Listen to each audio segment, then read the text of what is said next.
This past April, the third season of Rick and Morty premiered with the episode The Rick Shank Redemption. From this episode, the demand for McDonald's now discontinued Szechuan sauce skyrocketed. Bottles of the original Mulan promotion sold for $14,000 on eBay, and some people even traded packets of the new Rick and Morty promotion for cars. All of this because an episode of an Adult Swim cartoon said it was good. The increase in demand didn't go unnoticed by McDonald's, and so they decided to cash in on the fan-based ironic interest by bringing back Szechuan sauce for one day only on October 7th. Demand, however, far exceeded expectations, and the promotion was run at select locations in very small quantities. This left a large majority of the Rick and Morty fanbase unsatisfied and led to so much bad PR that McDonald's apologized and promised to have better organized promotion later on in the winter. Now, the Rick and Morty fanbase's poor reaction to McDonald's scarcity was also picked up by media outlets, and this is where things get interesting for me. See, leading up to and during the day of the promotion, I thought the whole practice felt weird. I thought that McDonald's was trying to cash in on a trend where people ironically demanded a promotional dipping sauce which people mostly forgot about after 2 decades. It wasn't until the myriad of think pieces condemning the poor behavior of the fan base that things started to click. Much of the media backlash against the fan behavior was couched in the notion that fans didn't get the show, or that the show is fed to some of the more narcissistic tendencies of toxic masculinity, which is a reversal from some of the earlier analysis done on Rick and Morty, like how Rick is the ideal scientist, or how the show creates an uncomfortable orientation in order to move beyond its own nihilism and reach a deeper underlying humanity.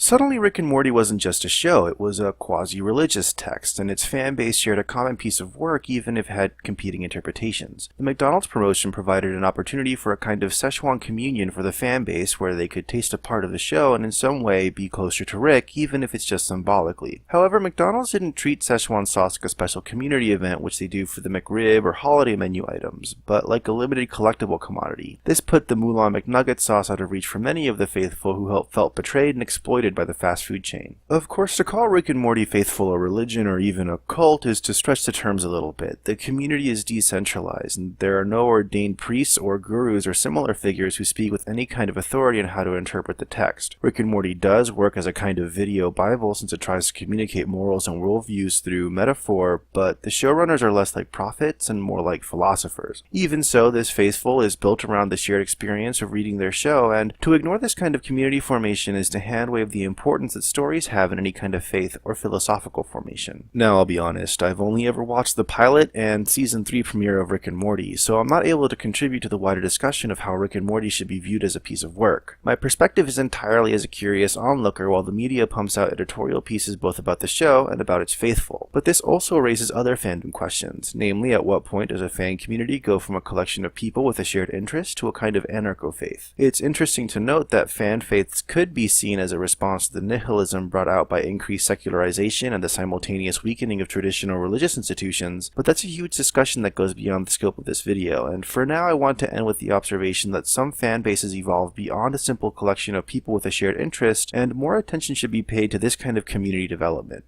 So what do you think? Am I seeing giants where there are only windmills? What other fan bases have evolved into proto-religions? If we take the proto-religious nature at face value, how do we reconcile participation in a traditional religion with the consumption of popular media?